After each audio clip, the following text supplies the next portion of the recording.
Hello everyone, People TV viewers. Abia is on the move, and guess what? The people of Abia are not just watching from the sidelines, they are actively supporting the transformation of their city.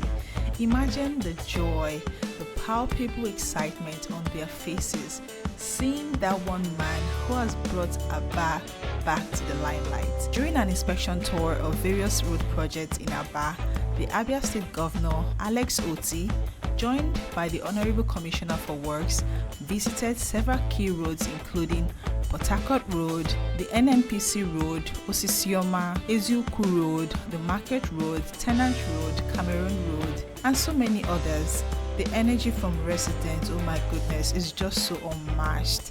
People in the area were even seen providing water for the hard-working contractors, a clear sign of how much they appreciate this massive development.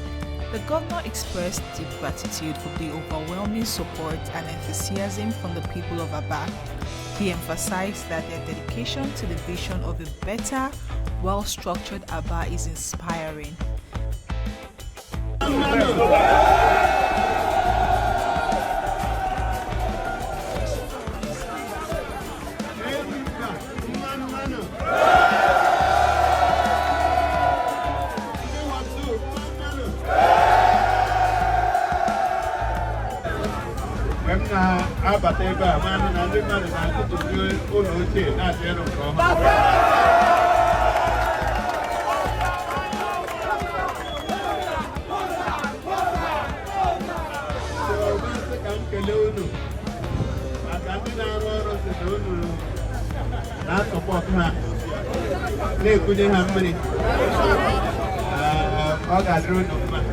Speaking on the progress, the governor gave a major thumbs up to the quality of work being done by Julius Berger on Port Harcourt Road and assured everyone that the road will soon be ready for commissioning. This is really impressive, with multiple road construction and reconstruction projects happening simultaneously across the state.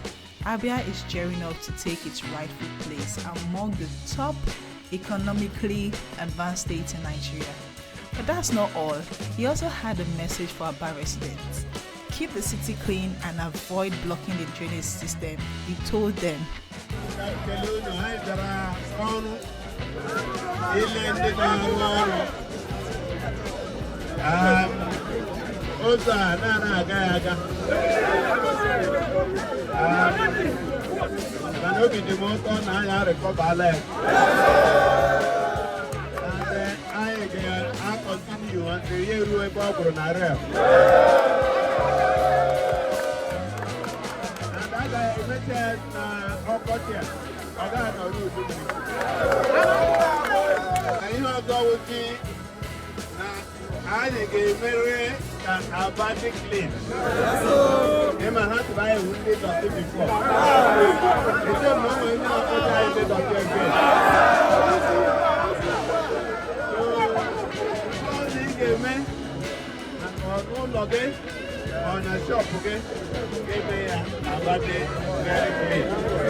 Keeping the roads in top condition isn't just about building them, it's about maintaining them too. With the pace of development and the incredible support from the people, the governor assured residents that Abia's future is brighter than ever. More glorious days ahead, right? Absolutely. So what do you think about this ongoing development in Abia? The pace in which Abia is moving is really massive, and I'm just super excited for all the residents in Abia State.